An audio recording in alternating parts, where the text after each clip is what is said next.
একজন বাবা যিনি জীবনের সবচেয়ে সুন্দর সময়গুলো ব্যয় করেছেন সন্তানদের মুখে হাসি ফোটানোর জন্য। সকাল থেকে রাত, রোদ বৃষ্টি ঝড় কোনো কিছুই তাকে থামাতে পারেনি। রিকশার প্যাডেলে পা রেখে স্বপ্ন দেখেছেন তার সন্তানদের উজ্জ্বল ভবিষ্যতের। কিন্তু জীবনের শেষ প্রান্তে এসে সেই মানুষটি আজ থাকেন রাস্তার পাশে পলিথিনের একটি ঝুপড়িতে। যে মানুষ একসময় 4 সন্তানের মাথার ওপর ছায়া হয়েছিলেন, আজ তার নিজের মাথার ওপর নেই কোনো নিরাপদ ছাদ।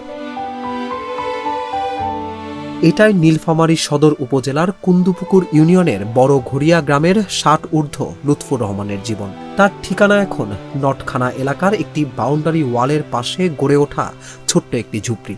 পরিত্যক্ত ব্যানার, বাঁশ, পলিথিন আর কিছু খড়কুটো দিয়ে তৈরি হয়েছে তার বাসস্থান, যেখানে নেই বিদ্যুতের আলো, নেই নিরাপত্তা। আমি প্রতিনিয়তই দেখি একটি রাস্তার পাশে একটি ছোট ভাঙ্গা ঘর, রাস্তার সাথে অনেক ময়লা আবর্জনা, ছোট ছোট গাছ, এর মাঝে ইনি থাকে। বৃষ্টি বাদলের সময় ঘর ভিজে যাচ্ছে, ভেঙে যাচ্ছে, তারপর ইনি অনাহারে দিন কাটাচ্ছে খেয়ে না খেয়ে। তাকে দেখার কোনো লোক নেই, তার কোনো আত্মীয় স্বজন বা কেউ আমরা দেখি না কোনোদিন আসে। একসময় রিকশা ভ্যান চালিয়ে কঠোর পরিশ্রম করে 3 ছেলে ও 1 মেয়েকে মানুষ করেছেন তিনি। সংসারের সব দায়িত্ব কাঁধে নিয়ে লড়াই করেছেন বছরের পর বছর। কিন্তু 5 বছর আগে স্ত্রী মারা যাওয়ার পর বদলে যায় সবকিছু। বয়স বাড়ে, শরীর দুর্বল হয়, কাজ করার শক্তি কমে যায়, আর ধীরে ধীরে দূরে সরে যায় তার সন্তানরাও। না খেয়া থাকি, এই পেটে কিছু নাই,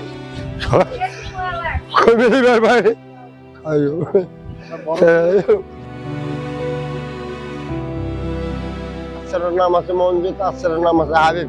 সে ঢাকায় শহরে ঘোরে, বাপ ঘড়ি দেখে না, বাপ না খেয়া পড়ে থাকে করি ঘর। এখন প্রতিদিন সকালে ঘুম ভাঙে অনিশ্চয়তা নিয়ে। কোথায় খাবার মিলবে, আজ কতটুকু আয় হবে সেটাও জানা থাকে না।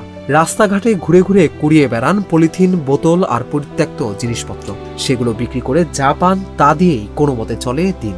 অনেক সময় খাবারের জন্য তাকিয়ে থাকতে হয় অন্যের সহানুভূতির দিকে। কেউ যদি যায় ওনাকে তা খায়, আর কেউ যদি না খায়, এটা এই যে টাম্বু টাঙ্গি এখানে আসে। লোকটা তো অতি অসহায়, কিন্তু ওনাকে যদি কেউ সরকার যদি একটু কোনো সাহায্য করে।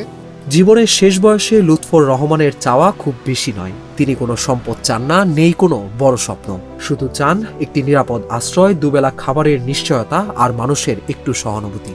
আমাদের ভাগ্য হয়েছে কপালে দুঃখ লেখা, কষ্ট করে কি করলাম ছেলে। যে মানুষটি একসময় নিজের সন্তানদের ভবিষ্যৎ গড়তে জীবনভর শ্রম দিয়েছেন, আজ তিনি অপেক্ষা করছেন কারো একটি মানবিক হাতের। হয়তো একটি ছোট্ট ঘর, হয়তো সামান্য একটু সাহায্য। সেটাই হয়তো বদলে দিতে পারে তার বাকি জীবনের গল্প।